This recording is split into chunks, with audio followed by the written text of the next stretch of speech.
I was sitting at home on my computer when I noticed my dog Benny staring at me through the window. At first, I shrugged it off, figuring he was doing weird dog things. But after a few minutes, he hadn't stopped staring. Feeling uncomfortable, I looked around my office to see if there was something weird he was looking at. I couldn't find anything.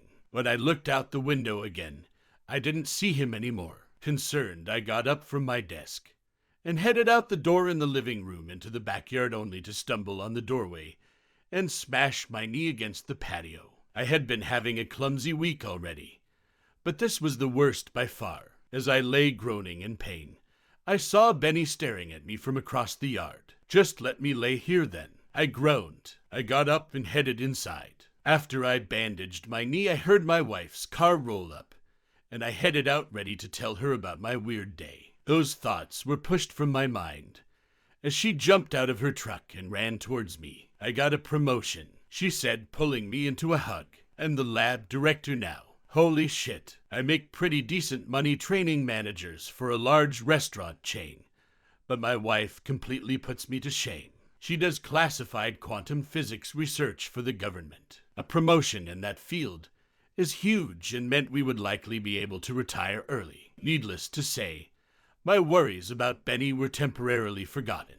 I opened a wine bottle to celebrate, and we ordered food from our favorite place. After we ate dinner, and the good news had settled in my mind, I was reminded of Benny's odd behavior again. He had eaten his food and was now standing in the middle of the kitchen, frozen in place. When I asked my wife if something seemed odd about him, she told me he seemed fine. I couldn't help but notice how quickly she changed the subject. Benny continued acting odd for the rest of the night. After I brushed my teeth, I looked out of our bedroom and spotted Benny standing motionless at the end of the hall, barely illuminated by our bedroom's light. "You good, buddy?" He stayed frozen, continuing to stare directly at me. Feeling weirded out, I ended up closing the bedroom door that night. The next day, while I was at work, I told my coworker, who has 6 rescue dogs, about Benny's weird behavior. He could be in pain. My coworker said, as he ate his sandwich, "Was he moving weird?" "No, when he moved, he seemed fine.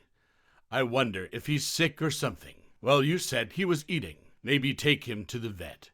But this isn't the first time you've gotten paranoid about something silly before." "Like what?" "Remember that time you drove to the because you thought you had chest pain?" I cocked my head at him and pulled down my shirt, revealing the scar that runs along my chest. I was born with a deformed heart, and it required 3 surgeries to repair it. Even still, I have to take 4 different medications to prevent myself from keeling over. Gee, I wonder why I'd be worried. Okay, but that time it was in your head, right? He looked down at his plate. "I'm just saying you get a little obsessive sometimes." For the rest of the day, I began to doubt myself and figured maybe I was just being paranoid. After all, Benny had been behaving mostly normally, and he seemed healthy. Maybe he was just doing weird dog things. When I got home, however, it became apparent this was not the case. When I stepped in the door, Benny didn't come to greet me as he normally does. I looked around, but I didn't see him anywhere. He wasn't out in the yard, and he wasn't in the living room either. Feeling worried, I began to search through the house looking for him. Finally, when I opened up the closet door in my bedroom, I found him sitting motionless in the corner of the closet, amongst a pile of old clothes, staring right at me. "What are you doing in there?" I laughed, feeling distinctly uneasy. He continued to stare at me. After a few moments, I shook my head and left the room. I went to my office and tried to get to work, finishing up my presentation for the next day. Usually, I'm good at keeping myself focused, but when I'm stressed or tired, I tend to procrastinate a little more than I should, and I found myself doing just that. As I browsed memes, I stumbled across a funny image of 2 fat black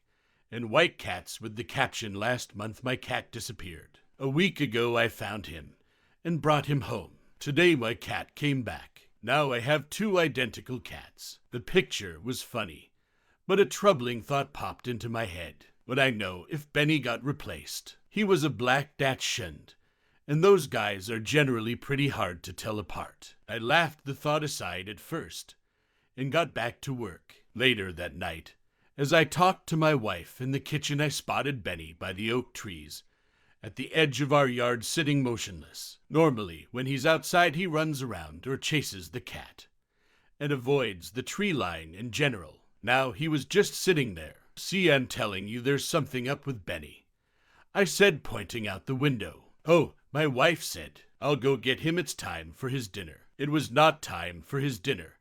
And besides, I'm the one who is supposed to feed the pets. Before I could say anything, my wife immediately opened the back door and walked towards him across the grass on her bare feet. She picked him up and carried him back into the kitchen, and then immediately began talking about how she was probably going to be in Nevada for a week due to her promotion. So you don't think anything's wrong with Benny? I said, cutting her off. I think he's fine. She picked him up and rocked back and forth in her arms. He can just be a weird wiener sometimes. I narrowed my eyes, but dropped the subject. For the rest of the night, my wife seemed strangely nervous. Any time I would go near Benny or catch him looking at me, I noticed she would wring her hands a little bit and get twitchy. Any time I spoke, she seemed on the edge of her seat as if expecting me to bring up Benny's weird behavior again. Later on that evening, as I carried a load of laundry, I spotted our cat Scruffles at the top of the stairs. She glared at me standing unusually still and then walked away. You're not acting weird too, are you? I shook my head. I probably was being paranoid about her. Cats act weird regardless. Still, I couldn't help but be reminded of Benny's behavior. I closed our bedroom door again while we slept. The next day at work, I spent a lot of time Googling strange animal behavior, wondering if maybe Benny was in pain from some health condition. I texted my wife about maybe taking him to the vet. To my surprise, she responded right away. Of course, I get off work early today, so I'll take him as soon as I get home. That was weird. She was so eager now. And when had her work ever let her out early? Maybe her new promotion gave her more flexible hours. When I got home, my wife was waiting for me and told me Benny had a clean bill of health and that the vet said it was normal for dogs to act a little weird sometimes, especially if their owners are acting unusual. Hint, hint, my wife said in an overly cheery tone, elbowing me in the side. You're just being neurotic, and it's freaking him out. I sat in my office ruminating for a bit after dinner. Benny was still acting strange, and Scruffles, she had been distant as well, just sitting around upstairs or disappearing outside. The image of the two black cats ran through my mind again. I pulled out my phone and scanned through my photo reel. I had pictures of the two of them from before they started acting weird. I searched through the pictures looking for any distinguishing marks. Benny was pretty much entirely black all over, and none of my photos showed any particularly distinguishing features. Scruffles had slightly more variation, but I had so few pictures of her. Her face was gray, and her fur was white. If someone wanted to go through the effort, our pets would be easier than most to replace. I shook my head. What was I thinking? The idea that my wife had replaced our pets was ludicrous. What possible reason would she have anyway? As I stood up from my desk, I noticed a strange sight outside. Both Benny and Scruffles were seated out by the trees at the edge of our property. What were they doing? I opened the door and stepped outside. When they spotted me, they both turned and walked away. I walked over to the place they had been standing and stared at the ground. It was hard to see with the evening sun blinding me, but the ground looked normal enough. Dead leaves laying atop dirt like the rest of the yard. I turned around feeling as if someone was staring at me and saw Benny looking at me from about 10 feet away. I stared back. For a moment we just looked at each other, and then he turned away. I approached him. I had been avoiding him since he started acting weird, but now I wanted to look at him. He stood in front of me motionless. His coat, his size, everything about him looked as I remembered. And yet something wasn't right. I knew my dog. I knew Benny. Something was different that I couldn't describe.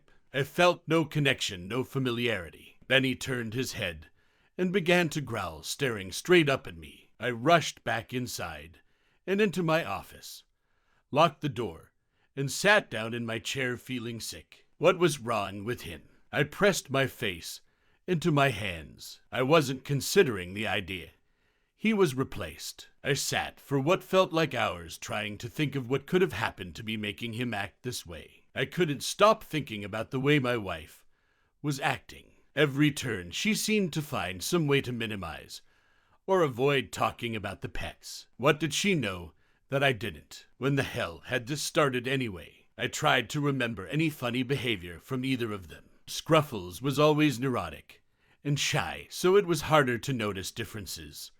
But Benny had been acting differently since. My thoughts trailed off. I could remember some of last weekend, but most of it was a hazy blur. I remember thinking I might have COVID, feeling exhausted and staying in bed all day. On the next Monday, I felt much better and took a COVID test, which came back negative. What had happened that weekend? Had something transpired while I was in bed? I felt like something else had happened, but I couldn't remember. I racked my brain, but all I managed to do was give myself a headache. As I sat slumped in front of my desk, I became aware of a muffled voice coming from the rightmost wall. I perked up and moved closer. My wife's office and mine share a wall, and sometimes she has meetings or phone conversations, so hearing her muffled voice isn't that unusual. This time I felt like eavesdropping.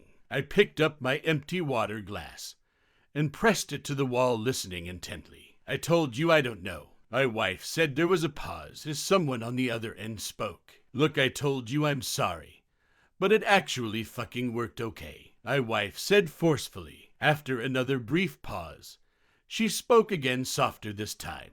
Yes, I know he suspects something. Don't worry though, I'll deal with it. My wife sighed, and I heard a clunk as she set her phone down on the desk. I felt like I had been punched in the stomach. She was hiding something from me. She had done something to the pets. I hid out in my room the rest of the day feeling sick, and almost forgot to take my heart medication. My head hurt, and I didn't even want to look at my wife or my pets now. I tried to convince myself this was about something else, but it all added up. What could I be noticing besides the way Benny was acting? I couldn't dismiss it now. I went to bed the latest I could that night. Benny stared at me as I climbed the stairs to our bedroom. My wife was asleep, or pretending to be, and after I closed and locked the door, I curled up in the corner of the bed trying to think about what I should do. I didn't have any answers. The only thing I wanted was my pets to be okay. I also needed to know what the fuck my wife had done to them. The next day at work, I wasted the entire morning frantically Googling strange pet behaviors. I only retraced paths I had already gone down, and by the end of the morning, I felt frazzled and angry with myself for not getting anything done. During my lunch break, I decided to go for a walk and try and clear my head. Stress wasn't good for me, especially given my weak heart. It was cloudy out, and the wind was picking up as I walked circles around my work building, still ruminating. As I circled back around the other side of the building, I noticed a man in a blue coat standing across the street. When I looked over at him, he turned away and walked off. Had he been watching me? I tried to shake the paranoia from my mind, but after overhearing my wife's conversation last night, I couldn't be sure. I circled the building again, looking for anyone else out of the ordinary, but I didn't see anything. As it neared the end of my lunch break, I headed back towards my office building's entrance. As I passed by the bike rack, I felt eyes on me from across the street. I spun around and saw a different man turn away and walk in the other direction. I felt like I was losing my mind. I ran back inside and headed straight for the restroom. Maybe there was something off about my appearance, and it was drawing attention. When I looked at myself in the mirror, I looked normal though. Hell, I looked good. Way better than I felt at the moment. I didn't get any work done for the rest of the day. Instead, I obsessively looked over any pictures of my pets, trying to see any differences, and checking out the window looking to see if anyone was watching me. By the time I got home, I was a nervous wreck, and I locked myself in my office and closed the blinds. When I looked out into the yard, I saw Benny was seated motionless by the trees again. That evening was tense and quiet. I tried to act normal when my wife came home, but I could tell she knew I suspected something. I spent most of my night alone in my office, occasionally looking out the window to see if anyone was watching me. When it came time for bed, I waited for my wife to be asleep. It took a while, but eventually, her breathing became slow and steady. Once she was out, I got up from the bed and crept out of the room. I didn't want to disturb the pets, so I moved as silently as I could, creeping down the stairs onto the main floor. After checking the hallway, I made my way to my wife's office. I cracked the door open and peered inside, illuminating the room with my phone's flashlight. It looked as it normally did. A singular desk covered with a mess of papers, with her laptop placed haphazardly atop them. I didn't know what I was looking for, honestly. I crept around the room, looking for anything out of place that might signal what she had been up to. There were piles of papers, many of them likely classified documents that were probably illegal for me to read. As I lifted her computer looking for anything, I heard a familiar clicking sound of claws on the wood floor. Benny was walking down the hall towards my wife's office. I was uneasy around him in the day, but at night, when I was somewhere I didn't belong, hearing his footsteps sent shivers down my spine. I turned around. I had left the door open, and he was coming right for the office. I opened the closet at end of the room and ducked inside, crouching down in the corner. As I leaned back against the wall, something large fell off the shelf. Oof! I caught my wife's backpack just before it hit the ground, and it held it, and myself perfectly still. I could hear Benny outside walking around the office. I heard him come right up to the closet door. After a few sniffs, he turned and walked away, leaving me alone with the backpack. After I couldn't hear him anymore, I relaxed and looked down at the backpack. Maybe there was something useful in there. I unzipped the top section and rooted around for a few moments before pulling out a lab report with a plastic binder. Normally, I would have just ignored the lab report, but the title caught my eye. Practical Application of Massive Information Transfer on Macro Scales, Real Quantum Teleportation. I muttered, thumbing through the paper. Most of it was dry and boring, and I didn't understand what I was reading. It wasn't until I went back and reread the abstract that things started to make sense. It is notable that this is different from a general understanding of teleportation, as the matter is not moved anywhere. Rather, the original remains while an exact structural replica is created. This has not been successfully performed on any object exceeding 11.75 kilograms. Exact structural replica.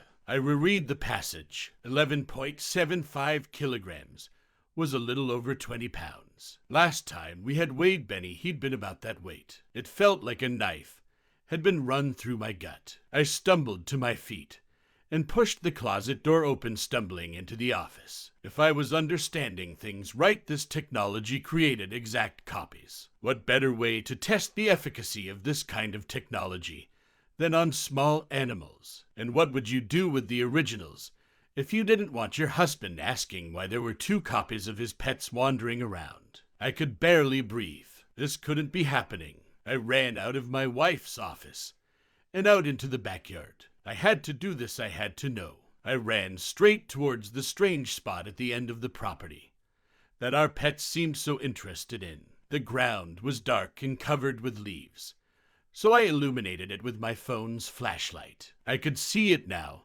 where the earth had been disturbed. The leaves covered it, but something was buried out here. I was crying now as I clawed the dirt with my hands. I didn't want to see them like this, but I had to know. Like a maniac, I scooped handfuls of dirt away, pulling back the earth to reveal what my wife had done. I stopped when I reached something soft. My insides were ice, and my hands were shaking and nearly numb. With a gentle hand, I brushed aside the dirt covering what lay beneath the soil. Black hair, a pair of sunken eyes, and grimaced white teeth stared up at me. A human face. My face. I stood up. The wind blew softly, driving away the smell of decay. I looked down at my dead face, trying to understand. My heart thundered with power it should have never had. There was no pain, no shortness of breath. The heart that had been born deformed.